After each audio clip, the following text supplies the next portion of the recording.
Popular, confirmando que la lucha es constante.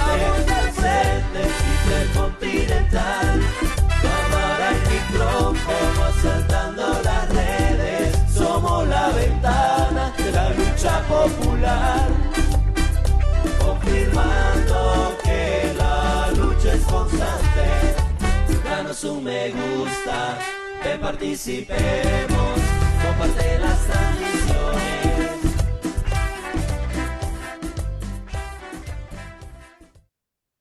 Buenos días, buenas tardes y muy buenas noches.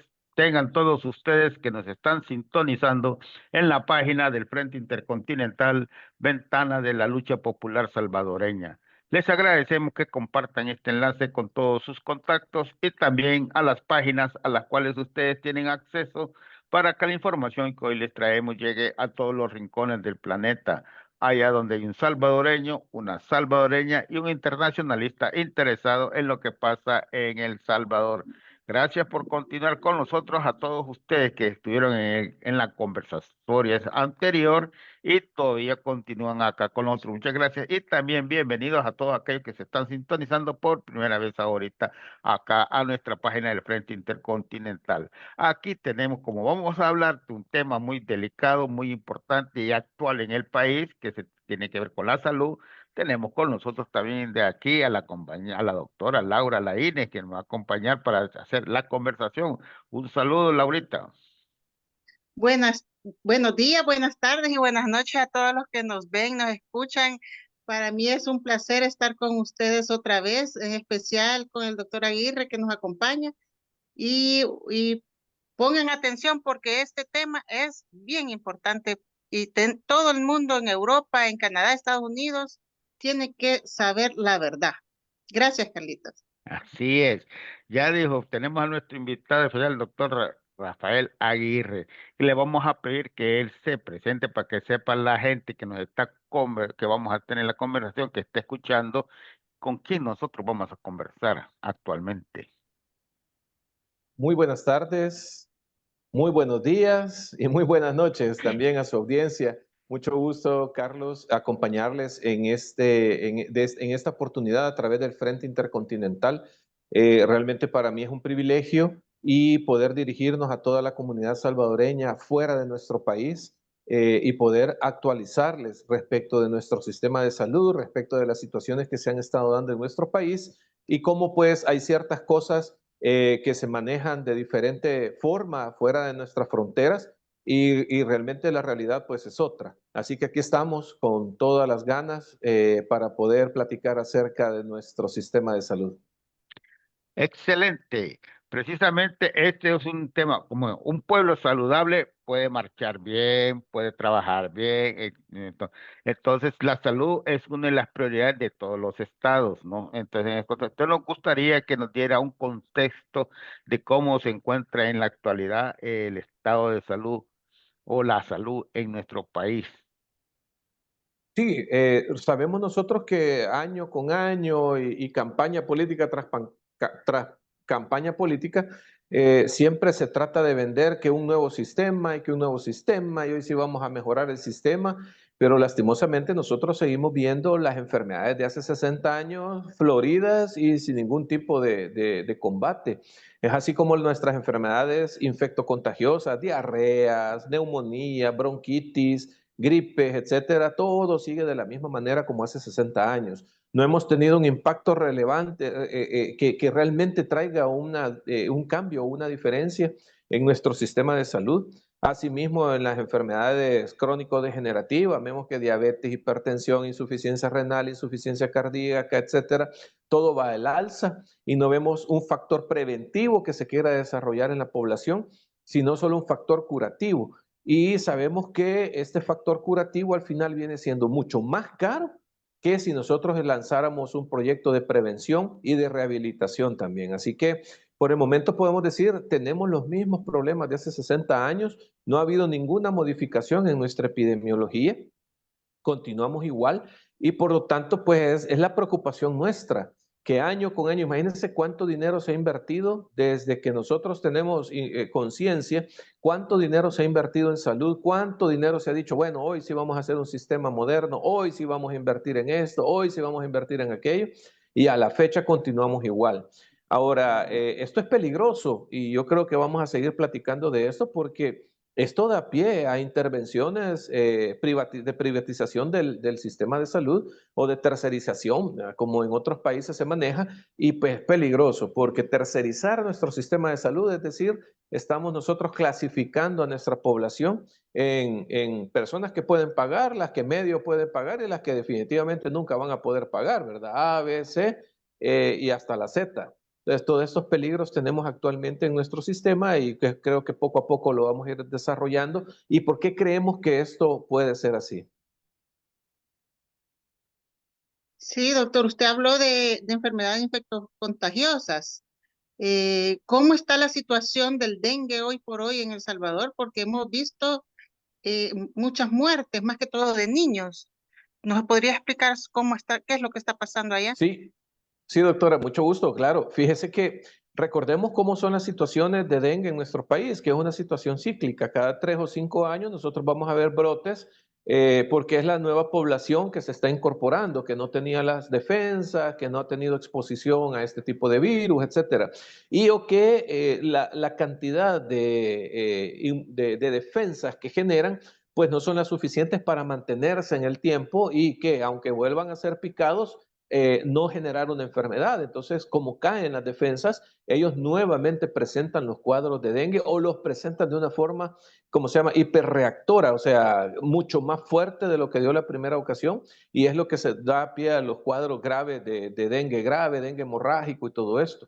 Entonces, nosotros hemos visto aparte, no son 9 como se han mencionado a nivel del sistema de salud, los niños fallecidos. Estamos hablando que según investigaciones periodísticas han llegado a 23 pacientes, y no es que más, pacientes que han fallecido por esta enfermedad.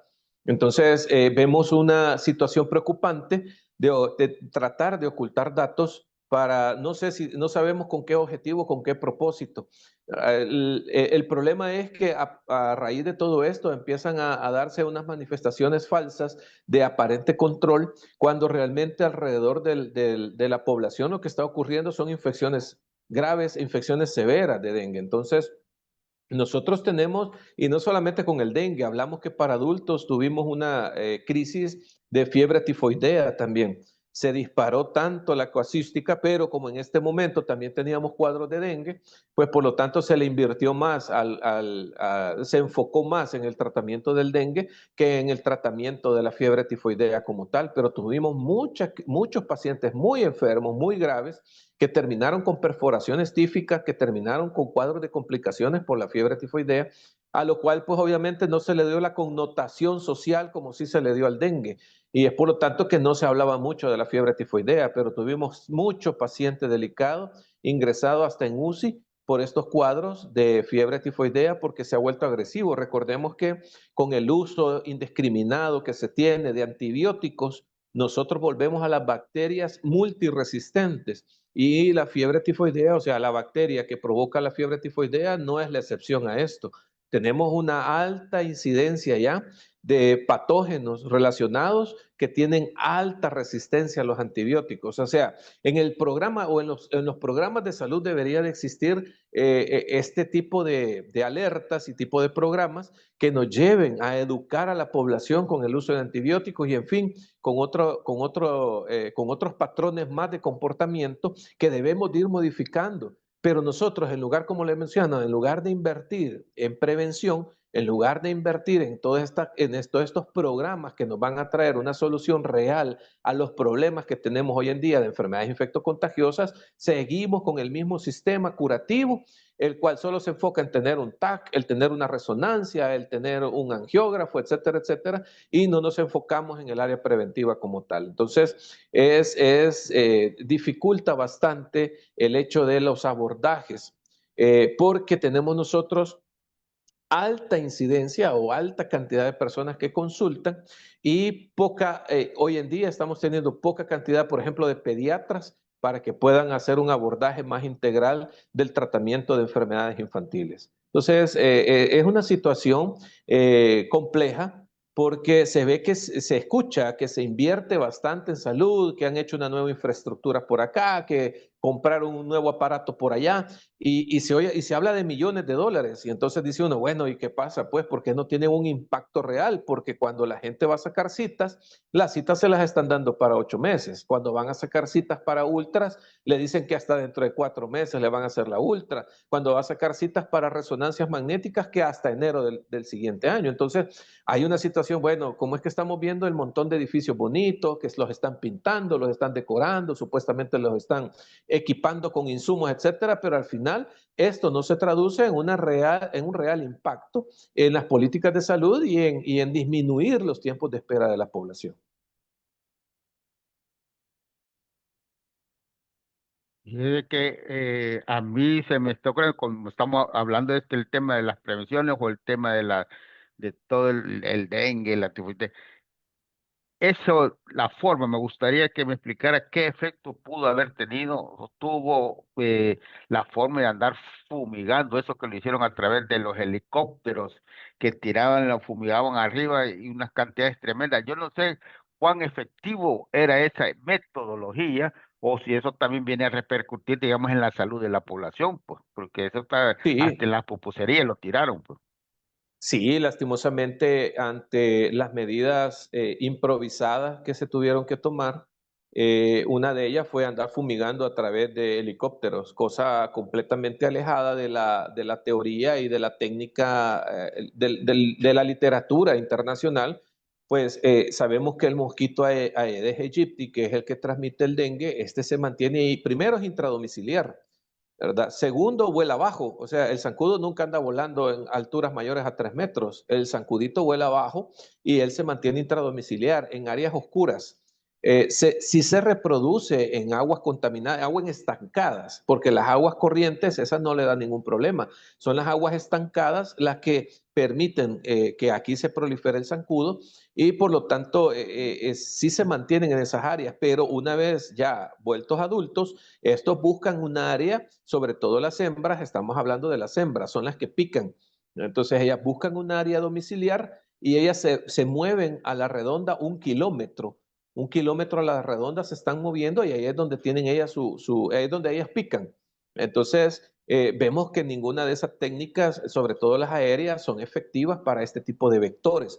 No hablamos de chinches, o sea, no, por eso le digo, es lastimoso ver cómo no se pueden poner de acuerdo con los técnicos, con los operativos, con los que sí tienen el conocimiento, para poder tener realmente una incidencia en las políticas que se toman y tener, bueno, si estamos hablando que necesitamos dinero hoy en día en nuestro país, pues ¿cuánto cuesta, cuánto costó, mejor dicho, tener helicópteros rondando por todo eso, o sea, la gasolina, el tiempo de vuelo, etcétera, etcétera? Entonces, vemos nosotros que en ese sentido, pues sí, se tomaron medidas improvisadas que nada tuvieron de impacto, sino más bien las motobombas son las que se utilizan y siempre son las que se han utilizado para el combate por lo mismo mencionado, ¿verdad? Son insectos intradomiciliares de bajo vuelo y que prefieren las áreas húmedas y áreas oscuras para mantenerse en ese lugar, ¿verdad? La picada del zancudo Aedes aegypti es una picada imperceptible, no es una picada dolorosa, sino que es una picada porque ellos llevan en su saliva un anestésico que cuando introducen el aguijón, pues no se siente. Posteriormente, la reacción alérgica que provoca esto es lo que nos hace sentir la picazón y por eso nos rascamos, pero esencialmente la picada de este zancudo no se siente. Entonces, son las cuestiones que estudiamos todos los estudiantes de medicina, sabemos que como, y sobre todo el salvadoreño sabe cómo se desarrolla cómo es la epidemiología pues del dengue, ¿verdad? Desde el vector hasta la enfermedad en sus facetas más graves.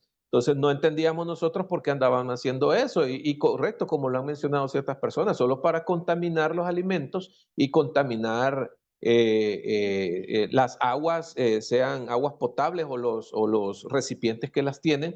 Y eso es peligroso. Obviamente esto, gracias a Dios, la cantidad que lleva de veneno es mínima porque obviamente es para insectos, pero sabemos que concentrada en algún lugar, pues pudo haber sido peligroso. No sabemos cuántas intoxicaciones alimentarias, cuántas intoxicaciones y que provocaron diarrea, etcétera, etcétera, tuvimos, porque eso se tuvo que haber registrado, pero teníamos que haber hecho el registro de estas personas si estuvieron expuestas a esta fumigación aérea y entonces hacer la relación epidemiológica, ¿verdad? Que los que fueron expuestos o los que bebieron de recipientes, etcétera, etcétera, tuvieron estas complicaciones como tal.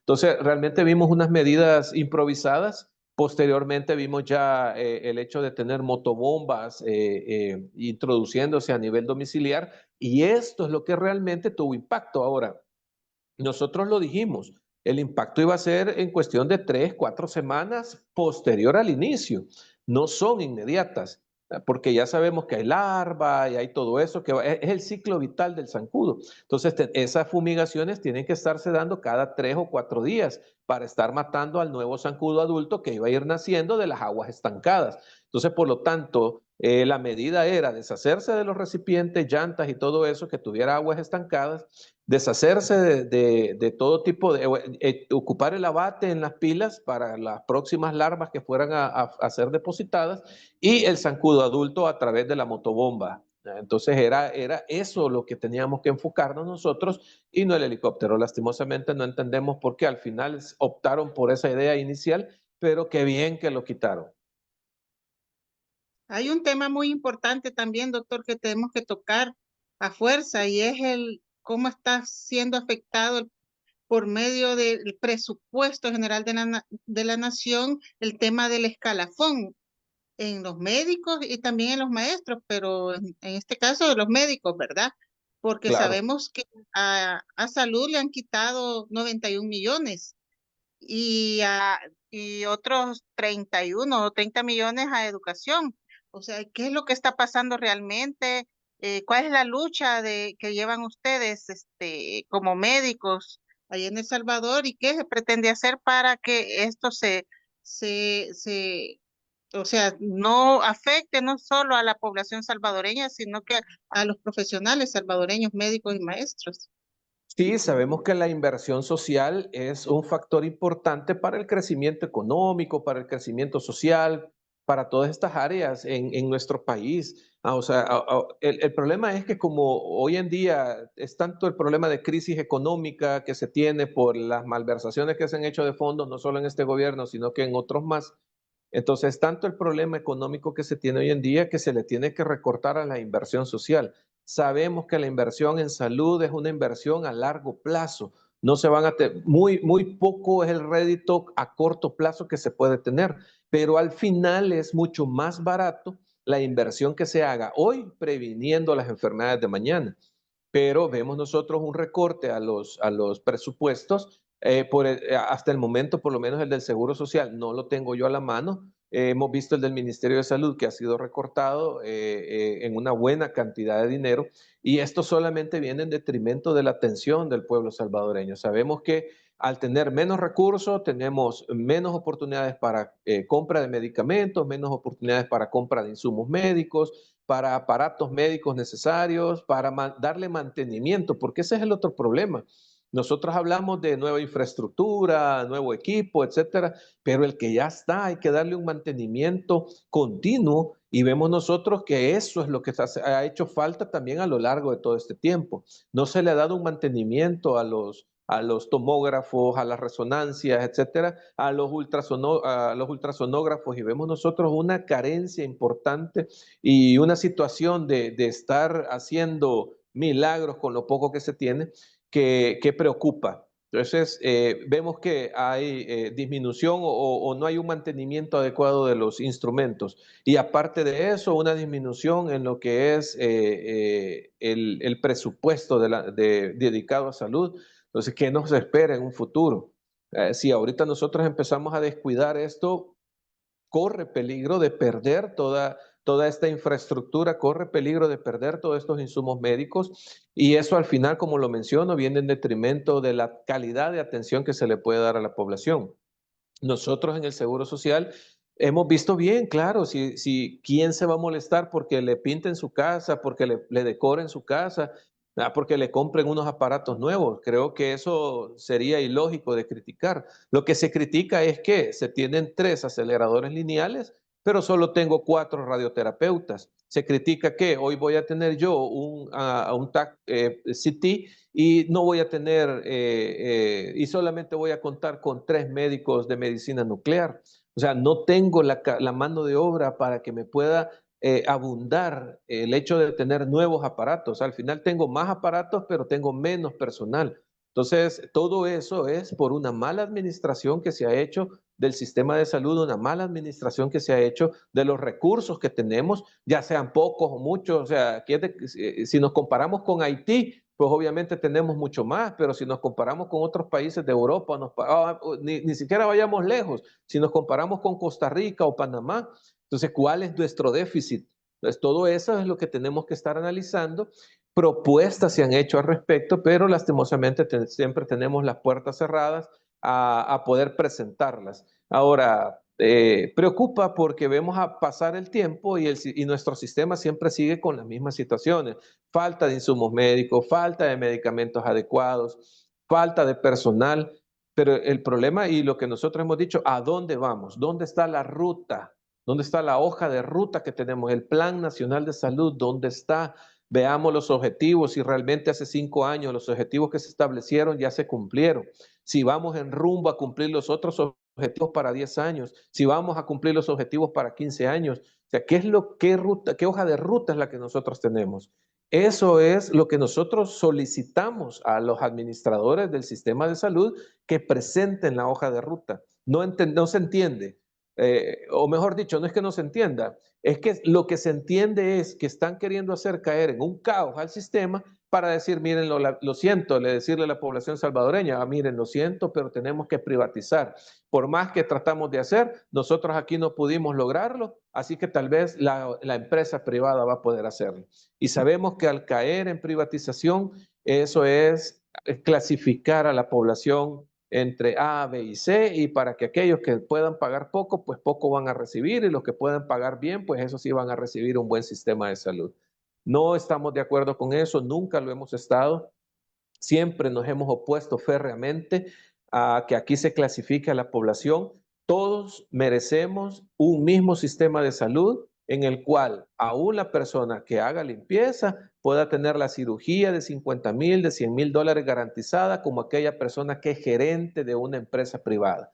Todos tienen derecho a recibir el tratamiento oncológico necesario en primera, segunda y tercera etapa. Y no es porque como esta persona solo es de personal de limpieza, pues hasta la etapa 1 se lo vamos a cubrir, y ya lo demás, pues ni modo, ya no lo vamos a poder hacer. Pero aquel que es gerente de una empresa privada o gerente de un establecimiento de salud, a ese sí le vamos a dar todo.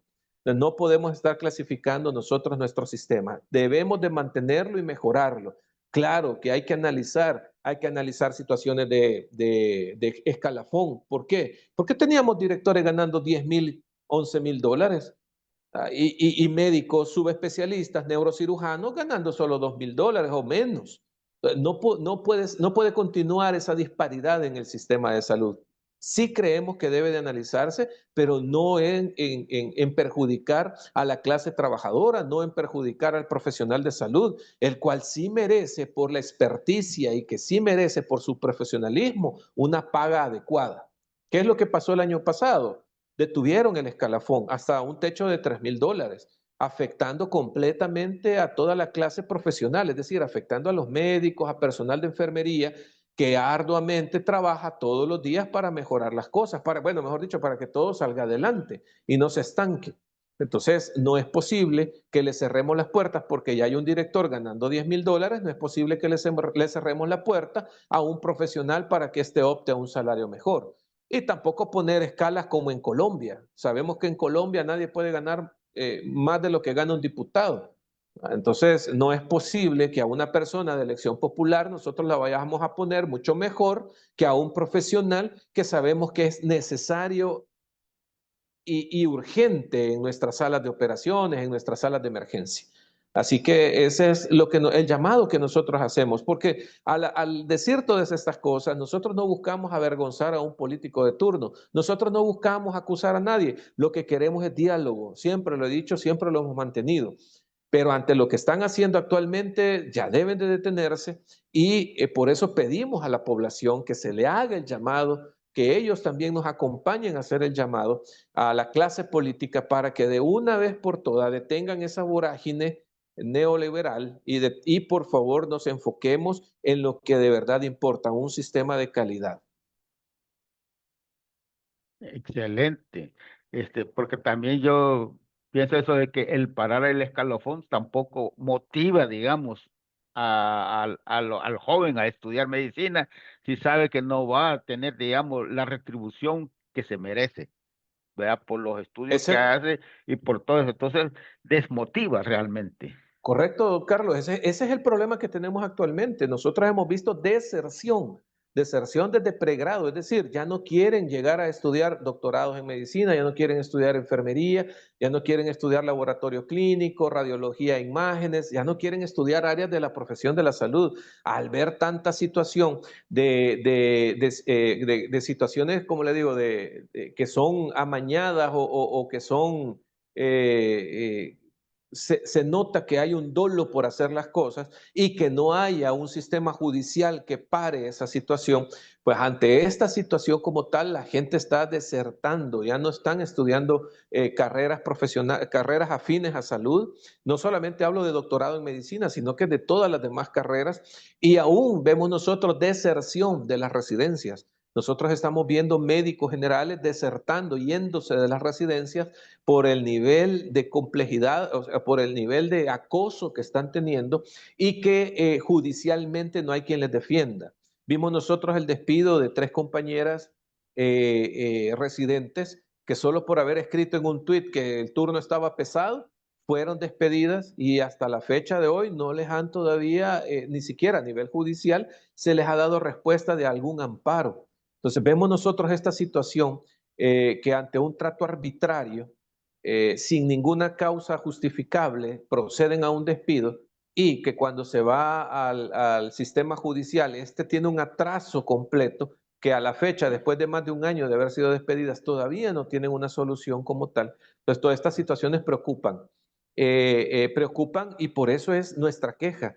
Y por eso es que nosotros tenemos que venir y hablar y en los medios de comunicación y decirlo, y que la población se entere y que la población afuera de nuestro país también se entere de lo que se está viviendo realmente aquí en nuestro país. Bonito es venir a hacer turismo, como yo le he dicho cuando he viajado a otros países, y es que el que viaja, realmente es el que goza el viaje, porque es bien atendido en el avión, es bien atendido en diferentes lugares, es visitar, hacer turismo, pero ya llegar y vivir en el área, ya eso es una situación muy diferente, porque se va enfrentando al día a día y que las cosas no son como se pintan.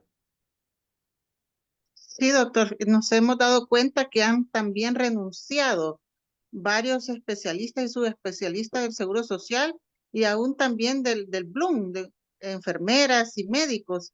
¿Por qué se está dando esta situación? ¿A qué se debe? Y más o menos, ¿cuántos profesionales ha renunciado del Seguro Social?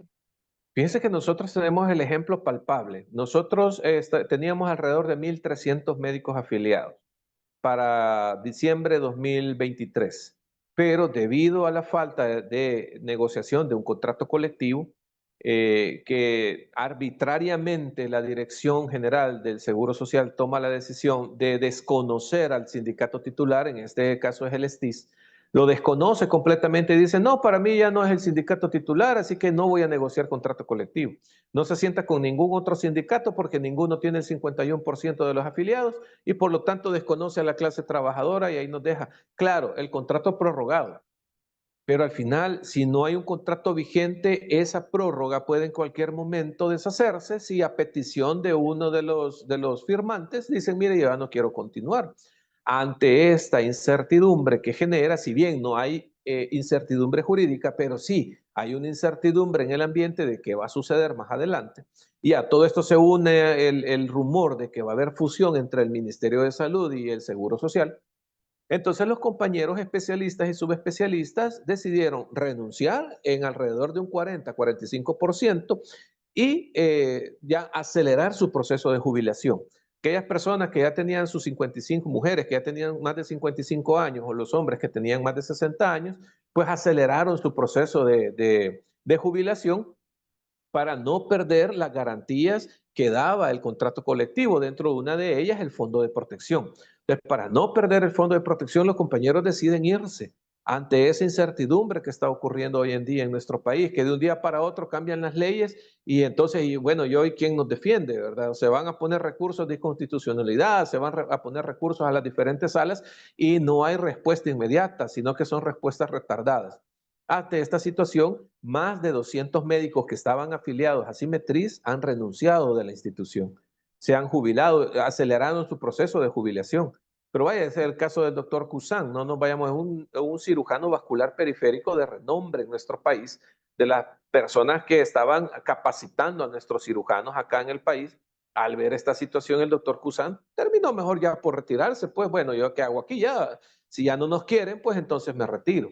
De una situación con la persona mayor que estamos viendo nosotros y peligroso porque en el área médica ustedes saben que no es como en diferentes lugares, pues en el área médica sí nosotros tenemos el hecho de entre mayor edad más experiencia, más conocimiento de casos, más astucia para poder y asertividad diagnóstica, le digo yo, por la experiencia que se tiene. Algo que estamos perdiendo nosotros y no es que nos estemos quedando con puro jovencito, no, tampoco, estamos los que rondamos entre los 40 y 55 años, pero no es lo mismo, no es la misma experiencia ni compartimos los mismos criterios. Hay cosas que las personas de mayor edad nos van a dar. Entonces, claro, si estamos hablando que una persona, un cirujano ya le tiembla la mano, pues sí, él se retira a ser profesor y deja entonces que una mano que no tenga ese problema, pues realice la cirugía, etcétera. Pero no es necesario echarlo de la institución. O sea, todavía necesitamos esa instrucción que él nos puede dar. Pero lastimosamente la mayoría de ellos se retiraron, trasplantólogos, cardiólogos, urólogos. Tenemos una crisis de urólogos en este momento a nivel de especialidades. ¿Y cuál es el problema? Que hoy en día están cubriendo toda esta necesidad a base de médicos generales. A los médicos generales les están capacitando 2, 3 semanas y ahí los mandan a la buena de Dios. Y si tenés alguna duda, pregúntale al neurólogo que tenés a la par. Pero cuando va a preguntarle, también es médico general que está supuestamente despachando recetas. Pero dígame, un paciente epiléptico con una epilepsia, ¿cómo va a llegar solo a retirar recetas? Él tiene algo que contarle a su médico después de 6 meses de no haberlo visto. Mire, doctor, porque la típica pregunta es ¿cuántas crisis tuvo este mes? ¿Por qué? Porque el cuerpo va generando resistencia a los medicamentos. Entonces nosotros tenemos que preguntarle cuántas crisis ha tenido en el mes en estos últimos 6 meses. Claro, si me dijo la última consulta que habían sido 4 y hoy me dice que son 8, eso me debe de preocupar. Tengo que mandarle niveles de los medicamentos, niveles sanguíneos de los medicamentos, realizar nuevas pruebas, etcétera, etcétera, cosa que el médico general no está capacitado para ver. Entonces, preocupa esta situación y es que nosotros salimos a exponer todo esto. Claro, hemos perdido, como lo menciono, más de 200. Eso solamente los afiliados a nuestro sindicato. Estábamos hablando que era alrededor del 60% de los médicos que trabajan para el Seguro Social y el otro 40%. Probablemente se fueron entre 75 y 100 médicos más de ese grupo que no los tenemos afiliados, pero que también tomaron la decisión de retirarse. Entonces es preocupante porque lo vemos hoy en día y la población no nos deja mentir. Ahí están las citas para 8 meses, ahí están las citas para 1 año con el oftalmólogo, citas para 8 meses con el cardiólogo, citas para 6 meses con el gastroenterólogo, porque se nos han ido todos los especialistas. Y no se van simple y sencilla, no se van solo porque aquí ya no me pagan más. Si es que yo lo he dicho, o sea, la cuestión salarial es un factor, si bien es influyente, pero no es el factor determinante. Está el acoso laboral, está la sobrecarga, está la decepción por la falta de insumos. Tenemos un montón de cirujanos generales solo dando consulta. Imagínense el desperdicio que tenemos ante la necesidad que hay de que operen vesículas, operen hernias, operen un sinfín, perdón, de cirugías que tenemos nosotros pendientes y tenemos a muchos cirujanos solo dando consultas, solo entregando recetas. Crítica esta situación porque si bien hay poca cantidad de médicos, los pudiéramos aprovechar mejor si tuviéramos una nueva administración que realmente pensara en la población salvadoreña y no pensara en el lucro. Está bien.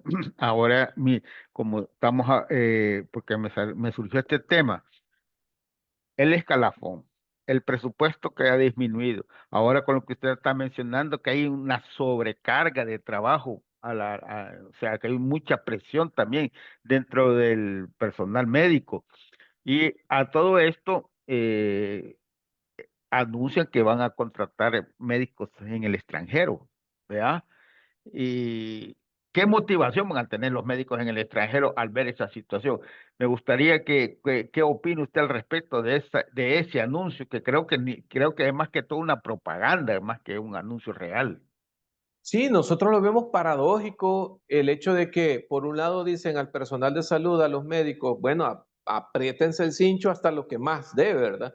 Nos vamos a sujetar ahora y se va a congelar el escalafón, pero por otro lado están haciendo anuncios de, miren, contratamos cardiólogos, endocrinólogos, urólogos, contratamos cirujanos, contratamos de todo, vénganse al país y aquí les vamos a dar salarios competitivos, o sea, imagínense qué preocupante es que ni siquiera ponen un salario como tal porque no quieren ni alarmarnos a nosotros para que nos enojemos más de lo que ya estamos enojados, ni tampoco darle falsas expectativas al de afuera. O sea, ni siquiera le dicen cuánto le van a pagar. La experiencia de los profesionales aquí contratados nos dicen que es entre 3.500 y 4.500 dólares con el que se les ha contratado a especialistas y subespecialistas que han venido de otro país, que vinieron a Hospital El Salvador, por ejemplo. Estamos hablando que hay un salario de 4.000, 4.500 para los médicos que están trabajando ahí. Entonces, se supone que sería un salario similar para ellos, aparte de lo que se va a necesitar, perdón, para cubrir alimentación, transporte y vivienda, que creemos que algo así tendrían que ofrecerle para que un experto cirujano vascular periférico se venga a nuestro país. Ante esta situación, pues nosotros fuimos y platicamos con colegas, ¿verdad?, de Colombia y de Argentina, que son con los dos países que hemos tenido contacto. Y pues los colombianos nos decían, no, miren, la preocupación puede ser la siguiente, doctores. Nosotros, Colombia, trabaja a nivel de empresas prestadoras de salud. Entonces, ahí hubo un tiempo, hace más o menos 12, 15 años, que un presidente trajo médicos de Venezuela y de Cuba y los metieron a Colombia a través de las empresas prestadoras de salud. Entonces nos dicen ellos, pues la probabilidad es que quieren llevarles, nos decía, médicos cubanos o venezolanos a través de las empresas prestadoras de salud de Colombia, meterlos como que son médicos colombianos al país. Pero al final nos dijeron ellos mismos, era mano de obra no calificada o pobremente calificada, médicos generales en su mayoría, no eran, o médicos que habían hecho cursos nada más en radiología, cursos en cirugía estética y en cuestiones así. Entonces realmente eso preocupa y porque cuál es el interés de traer médicos y si realmente van a utilizar esa vía de traer médicos venezolanos y cubanos a nuestro país con el objetivo de nada más de política, de decir, bueno, miren, aquí les traemos, ¿verdad?, la solución al sistema. Esto no va a ser la solución al sistema, nosotros lo hemos dicho, será el número 16 o 17 de un Plan Nacional de Salud en el cual vamos a necesitarlos porque tenemos, como médicos salvadoreños, tenemos la capacidad de generar una adecuada respuesta ante la demanda que hoy en día hay de salud en nuestra población. Todo depende de que nos sentemos a platicar con las autoridades que están administrando salud para poder diseñar un plan que tiene todo que ver con nivelaciones salariales, tiene que ver con ambiente laboral y tiene que ver también con los insumos y las necesidades de los aparatos y de los medicamentos para poder dar la mejor atención a la población salvadoreña. Llama la atención esto, doctor, porque en el mes patrio si eso es esta propaganda de los médicos del exterior, ¿verdad? Pero usted Sí, sabe que si uno como médico se va a otro país, cuesta años integrarse al sistema de salud de los países. Si usted se va para Estados Unidos, a Europa, usted tiene que someterse a un proceso para lograr integrarse, si es que pasan los exámenes, y a veces esto lleva años. ¿Y cómo es así es. posible? Ajá, ¿y cómo es posible que traigan así de fácil a profesionales, supuestamente médicos, sin el debido proceso, sin hacerle los exámenes, sin que haga el año El obligatorio año que social, tiene así que... es. Así es. Entonces, esto asusta, no sé cómo ponerle, bueno, escandaliza. Y yo creo que ustedes como Cimetrix tienen que pronunciarse, si no es que ya lo hicieron, ¿verdad? Claro, Sobre claro. esta situación. La verdad Sí, que, ujú. sí, sí, doctora. No, la verdad que es un escándalo. Es un No, escándalo para doctora, todos los es profesionales. preocupante, claro, es preocupante porque como le digo, o sea, esto, mire, si como menciona don Carlos, si esta es una cuestión solo publicitaria, propagandística, como para robarnos la narrativa de cómo está el sistema de salud, preocupa porque quiere decir que no tienen una hoja de ruta. Imagínense, con el señalamiento que hacen a nivel internacional, ellos sí están aceptando que hay crisis en nuestro país. O sea, sí aceptan que hay crisis porque están pidiendo a otros países a buscar profesionales y especialistas y subespecialistas. Entonces reconocen que hay crisis, pero no nos quieren dar la oportunidad del diálogo para presentar las propuestas. No quieren platicar con los que realmente sabemos cómo se puede arreglar esta situación o al menos iniciarlo. Les preocupa esa situación porque, por un lado, dicen, si hay crisis, necesitamos, vengan a ayudarnos, y por otro, a nosotros, a los médicos nacionales, nos dicen, no, gracias, ¿verdad? No, no, no, no, siga usted en lo que está haciendo y no se preocupe, ¿verdad? Es preocupante porque eso quiere decir de que no hay un lineamiento, al menos no hay un lineamiento enfocado en querer mejorar el sistema, sino enfocado en querer disminuirlo, desprestigiarlo y llevarlo a un punto en decir, bueno, miren, nosotros lo intentamos, ¿verdad? Queríamos que nuestro sistema fuera lo mejor posible, no se pudo, así que ahí vienen los privados a tratar, a rescatarnos. Y eso es peligroso. Así se hizo en Colombia. Dijeron que el Seguro Social de Colombia no servía, que el Ministerio de Salud no servía y que por lo tanto tercerizar la atención, es decir, que vengan privados, eso sí iba a funcionar porque ahí se iba a poner orden de una vez por todas. Les preocupa, ¿por qué? Porque ya lo vimos nosotros con los puertos, tanto el puerto de Acajutla como el puerto de la Unión. Puerto de la Unión ahí tirado por años, ustedes saben, ha estado tirado por años, pero como nadie lo pudo hacer nada, ni nadie nos pudo ayudar a sacarlo, entonces lo tenemos que privatizar, ¿verdad? Entonces lo privatizan, 70% la empresa privada, 30% el Estado. Entonces, ¿qué tal si ese es el mismo objetivo que llevan con el sistema de salud? Quererlo llevar hasta lo último, a un default, le digo yo, o sea, a una bancarrota profesional, pues porque ya no tengo médicos y si no tengo médicos y yo tengo el compromiso de darle atención de salud a la población, ¿qué otra me toca? Pues contratar terceros, ¿verdad? Tercerizar ya la atención. Entonces, es peligroso y nosotros le hemos hecho la denuncia respectiva.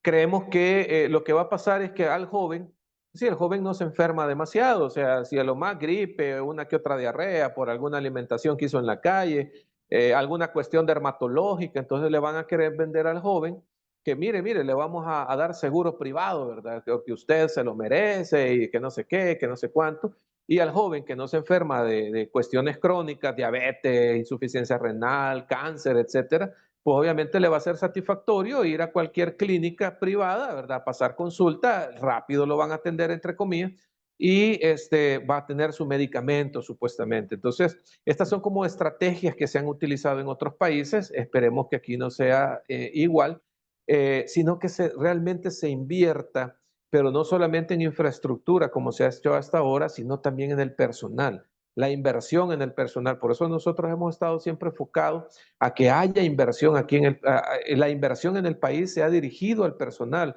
a los médicos, al personal de enfermería, a los licenciados en farmacia, etcétera, a todos los profesionales de salud y también al personal de apoyo, porque ahí están las personas, los auxiliares de servicio, camilleros, los que manejan las ambulancias, etcétera, y el personal de apoyo, secretarias y auxiliares médicos y auxiliares en el área administrativa también que se tiene. Entonces creemos que la inversión en el personal es necesaria y no solamente en infraestructura. Llama la atención también que alguien que no está vinculado con el Ministerio de Salud, que es el presidente de la Asamblea Legislativa, dice que van a negociar el escalafón. Él dijo que sí, que iba a negociar, pero el escalafón no, tienen que hacerlo cumplir, no negociar, ¿verdad? Sí, Pero así es. llama la atención, ¿y por qué no sale el ministro de Salud a decir o ¿por qué? Pues sí, ¿por qué a alguien Sí, que no le conteste, verdad? Bien, llama la atención eso, ¿verdad? no, lo que he Además, mencionado, ujú, preocupa, doctora, el hecho de que no, de que nadie de los administrativos del área de salud ha manifestado. Solamente hemos visto la figura del ministro de Trabajo que se manifestó y diciendo, bueno, hay que dialogar con el sector laboral, pues hay que dialogar con la clase trabajadora. Nada sirve llevar a conflicto algo que se puede perfectamente sacar a través del diálogo. Nosotros le tomamos la palabra al presidente de la Asamblea Legislativa, ya mandamos la carta a nosotros solicitando la audiencia para presentar todas las propuestas que nosotros a lo largo de estos 5 años del gobierno se han estado presentando para mejorar los sistemas. Nosotros no buscamos que al personal médico se le cubra, no, en absoluto. Nosotros creemos en que debe de ocurrir el debido proceso ante cualquier situación de dudoso proceder. Estamos hablando de una mala praxis, estamos hablando de un mal procedimiento, etcétera. Nosotros hemos dado propuestas al respecto de auditoría médica, contraloría médica.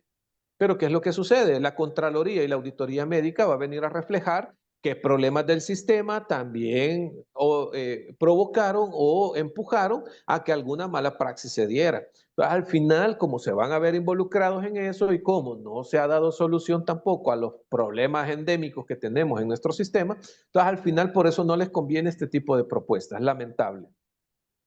Doctor, mire, aquí hay una bonita intervención, hay mucha gente que está participando, digamos, acá, y entre ellos hay una pregunta que se la voy a trasladar, pues, Sí. vea, que Alberto Crespín, vea, él ahí porque está preocupado con este tema de cómo está la situación de la salud, dice, vea, porque así con lo, dice, por lo menos este doctor es honesto, dice, tenemos más de 60 años de no tener cambios significativos. Es que ponerse al día cuando se tiene un enorme vacío es imposible, pero ¿cuánto se necesita de inversión en salud para pasar a un sistema preventivo? Bueno, el cuánto me imagino que debe ser un poco difícil cuantificarlo, pero la pregunta es para usted. Sí, estamos hablando que la Organización Mundial de la Salud, la OMS, establece que tiene que ser arriba del 10% del PIB. Para nosotros, tener una inversión anual del 10% del PIB para que nuestro sistema logre llamarse moderadamente de primer mundo. Nosotros en esa inversión ir haciendo el traslape. Es que sabemos que el traslape o buscar la excelencia de un sistema no va a ser cuestión de 1 o 2 años. Va a ser cuestión de un determinado tiempo que oscila entre los 5 a los 10 años para que nosotros veamos un cambio real en el sistema. Pero por eso nosotros pedimos la hoja de ruta. O sea, ¿será que los objetivos que se establecieron hace 5 años los hemos cumplido? ¿Sí o no? O sea, si los objetivos eran pintar los edificios, ponerles adornos bonitos e iluminarlos, pues sí, ¿verdad? Entonces sí, pero creemos que esa es parte de un sistema, o sea, esa es parte del trabajo que debemos de hacer, pues es como que el médico no le pregunte al paciente, mire, ¿qué es lo que siente mal? Y que se dirija de un solo al examen físico, ¿verdad? Y que solo con el examen físico haga el diagnóstico. O sea, eso es imposible. Entonces, es como le digo, es lo que debe de hacerse, pues, o sea, es lo que un médico debe de hacer, preguntarle a la persona cómo está, etcétera. El mismo trabajo es el que tiene que ser el administrativo, estar pendiente que si una luz se quema, pues cambiarse, reemplazarse esa luz, que si algo se ha deteriorado de una pared, pues arreglarlo. Si hay ya área de moho y área donde ya se ha nacido algo por una gotera, etcétera, arreglarlo, pues. O sea, es lo mínimo que se espera de los administrativos del sistema. Entonces igual, vaya, hay excelente vacunación, claro, pues sí, es que eso es lo paradójico de nuestros administrativos de salud, porque dicen, por un lado, ¿verdad? Es que ustedes tienen que darle los buenos días, las buenas tardes y etcétera a los pacientes cuando los atiendan. Claro, si eso es lógico, pero entonces el hecho es que ellos quieren que nuestro trabajo normal de siempre no lo ven bien, o sea, lo ven como, bueno, ese es tu trabajo que tenés que hacer. Pues sí, sí, también el trabajo del administrativo es tener los medicamentos a tiempo, hacer la gestión necesaria para tener insumos médicos a tiempo. Y si el administrativo no está funcionando, ¿qué hacemos? Porque si el médico operativo no está funcionando, no está saludando y está maltratando a la gente, lo que ofrecen es despido y que se vaya. Pero entonces, si el administrativo no está funcionando, también hay que solicitar el despido de esa persona, pues que se vaya. O sea, es una situación en la cual debemos de ponernos de acuerdo para trabajar en pro de la población salvadoreña. Y ese es nuestro mensaje siempre. Dicen que el dinero alcanza cuando nadie roba y se administra bien, pero ahorita no hemos visto, por ejemplo, terminado el Hospital Rosales. ¿Cuánto tiempo lleva ya? ¿Qué pasó con ese dinero? El Hospital de Nejapa, ¿qué pasó? No hay nada. Si usted va a una unidad de salud, no hay ni sueros orales, no hay acetaminofén, no hay lo básico. Y entonces, ¿qué ha pasado con ese dinero? Cuando decían esa famosa frase, entonces, ¿qué quiere decir?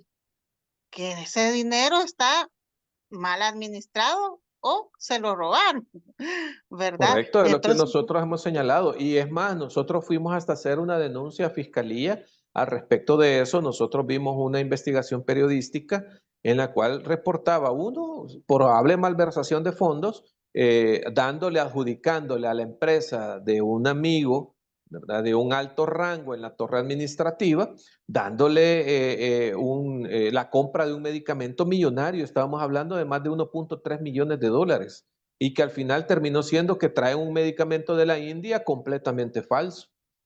Se hace el reporte y allá en la India hay capturados, pero aquí en el país todo calladito y no se dijo nada. También se compraron ambulancias, microbuses, pick-up, etcétera, a sobreprecio. Estamos hablando unos hasta de 21% de sobreprecio de lo que se compró a esta misma cherada de altos funcionarios en la torre, y al final nadie dijo nada, nadie supo nada. Ganándole, imagínense, ganándole sobre la Toyota, la Nissan, sobre empresas grandes, ¿verdad? Entonces, estas situaciones, pues nosotros hemos hecho la denuncia respectiva, estamos esperando ver cuál es el reporte a nivel de fiscalía, pero la denuncia tiene que hacerse y no se vale.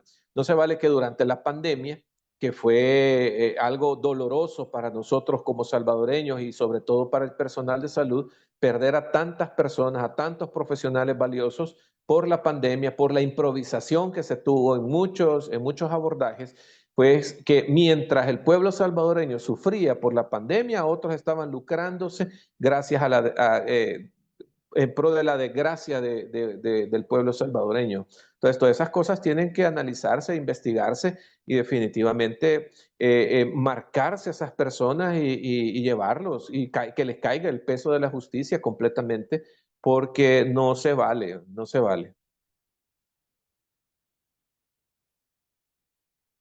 Fíjese que me estaba acordando con todo ese el tema de la pandemia.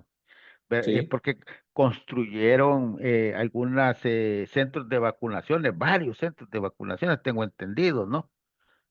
Y no sé si al final los utilizaron, qué pasó con esos centros, vea, y si hubo un reporte del gasto también de esos centros y quién fue el responsable de haber construido, porque si se construía, al mismo tiempo tenía que mandar el personal que iba a atender a la gente en esos centros. No sé sí. al final qué pasó con todo eso.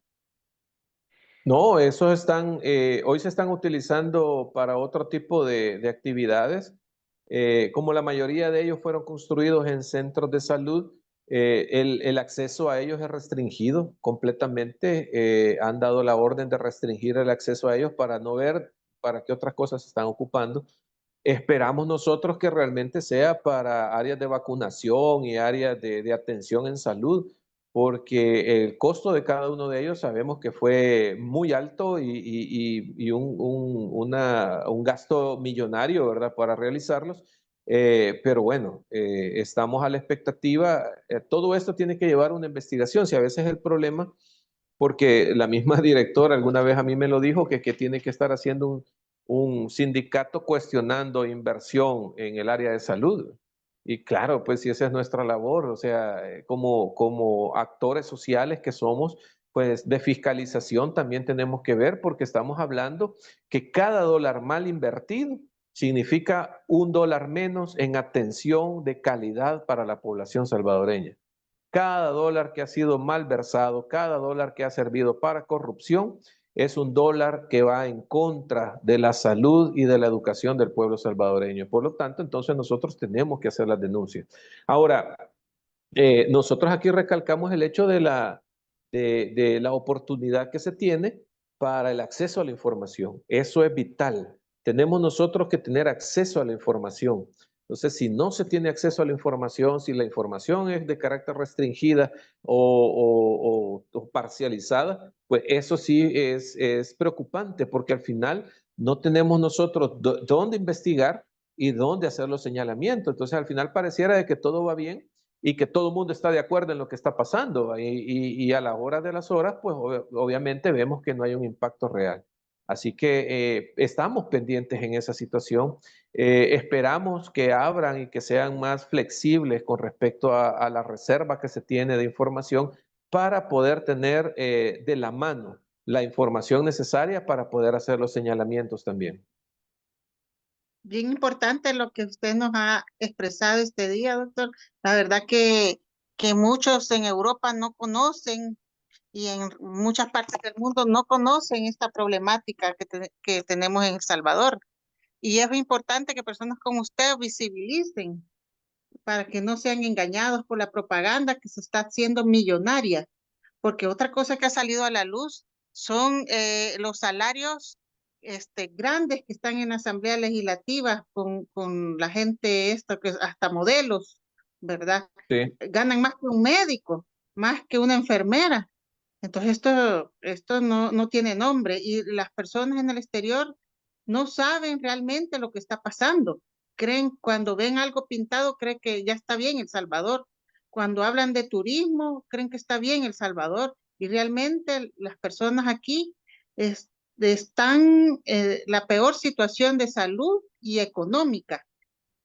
Con respecto a los médicos, pues la verdad que es una verdadera, es lamentable lo que está pasando con esto del escalafón y que estén renunciando, ¿verdad? Pero yo quisiera saber qué acciones como Simatriz van a hacer para apoyar al gremio en general y para que esta situación no se dé realmente, porque dicen que en diciembre también vienen varios despidos, ¿verdad? Y Sí, eso tienen que prever ustedes. así es. Dentro de las acciones que nosotros hemos iniciado es el trabajo en conjunto con Colegio Médico en este momento. Y déjeme decirle, o sea, cabal, cuando uno empieza a ver movimientos aislados y todo, bueno, dice uno, bueno, habrá oportunidad de hacer un cambio, ¿o qué? Pero qué bueno es cuando la sociedad civil le da la oportunidad y lo busca a uno para poder aunar fuerzas. Entonces estamos hoy en el camino de trabajo con Colegio Médico y sociedad civil para poder ir ya aunando fuerzas e ir estableciendo ese bloque de sociedad civil genuino para poder hacer las solicitudes a los políticos de turno para mejorar todas estas situaciones y problemas que se dan. Entonces, es para nosotros satisfactorio ver cómo la misma sociedad lo busca y le dice, doctor, muchas gracias por lo que está haciendo y queremos ayudar, queremos aunarnos, queremos aunar fuerzas con ustedes porque sabemos que así es como vamos a lograrlo. Y es así como hemos tenido conversaciones con diferentes actores de la sociedad civil para ir conformando un bloque, pero no un bloque de rebeldía, y está bien que existan, eso no es ningún problema, o sea, para nosotros excelente que existan, pero cada quien creo yo que debe de ir madurando su idea de cómo poder ayudar a la población en general para que sean escuchados.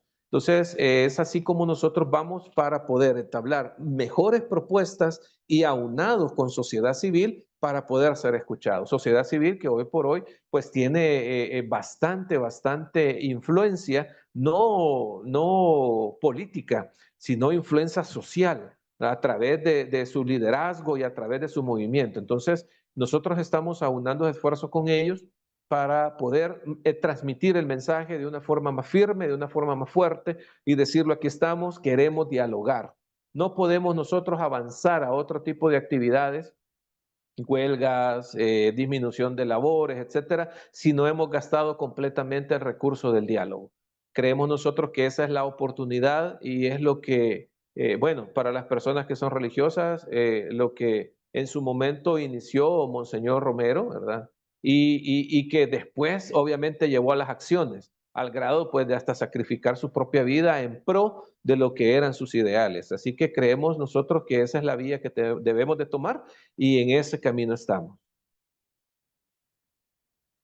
Me parece excelente. Mire, pero aquí hay Saúl Lacayo que pone con todo, compa, el 19 de octubre todos a marchar. Yo no sé si tiene que ver esa marcha con ustedes o alguien que está llamando a otra marcha. Sí, es de los compañeros del sistema de salud. Como yo pertenezco al área del Seguro Social, hay compañeros del sistema de Ministerio de Salud, FOSalud, que también que son los que se manifestaron el día domingo a nivel de Catedral Metropolitana. Fue una manifestación, si bien no hubo marcha ni nada, pero sí significativa. Y lo que da pie, pues, a decir, ya la sociedad civil se está organizando para poder exigirle al político de turno que cambie estas políticas que no traen ningún beneficio a la población y mucho menos a la clase trabajadora. Entonces, realmente es importante que ya los movimientos se están dando, ya hay luces al respecto y creemos todavía que a pesar de que esto ya inició, pues todavía hay chance para dialogar y si no, al final pues será la misma sociedad y la misma población la que van a determinar, bueno, tenemos que exigirlo de otra forma o avancemos en otra vía. Excelente, doctor. Ha sido una conversación muy fructífera de varios aspectos, vea que hemos tenido, pero también, como decimos, a mí me toca hacer la gesta, como se dice, el abogado del diablo, ¿no? Terminar con con la conversación. Y es que hemos cumplido la horita de costumbre, ¿no? Para que la gente pueda mirar todo y, no, y puedan distribuir todo esto.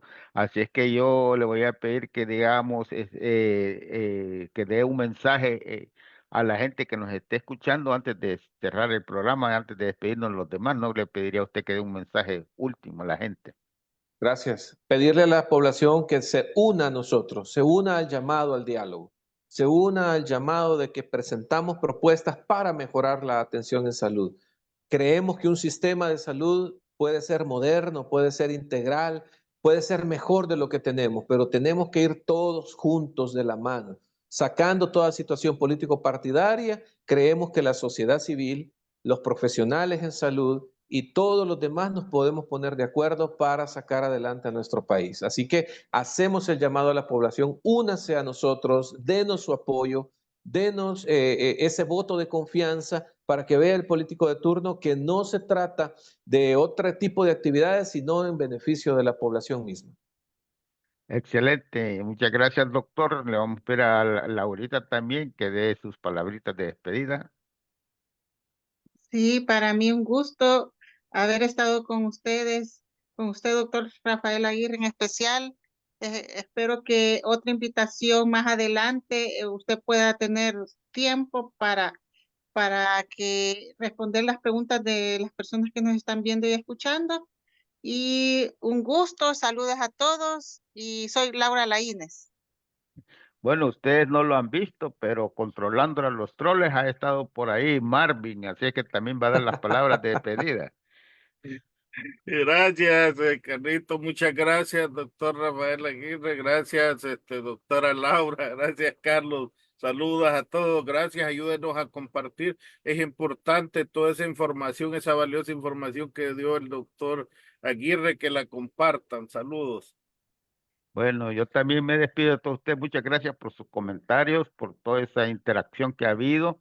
Sigan compartiendo este programa y además estén pendientes de los próximos que vienen, que mañana tenemos otro programa, ¿no? Y le vamos a traer más información sobre lo que está pasando en El Salvador. Muchas gracias por haber estado con nosotros. Les sigo deseando que tengan un buen día, unas buenas tardes y unas buenas noches. Nos despedimos con el tema del Frente Intercontinental. Somos el Frente Intercontinental, cámara y micrófono asaltando las redes. Somos la ventana de la lucha popular, confirmando que la lucha es constante. Frente Intercontinental, cámara y micrófono asaltando las redes. Somos la ventana de la lucha popular, confirmando que la lucha es constante. Danos un me gusta, que participemos.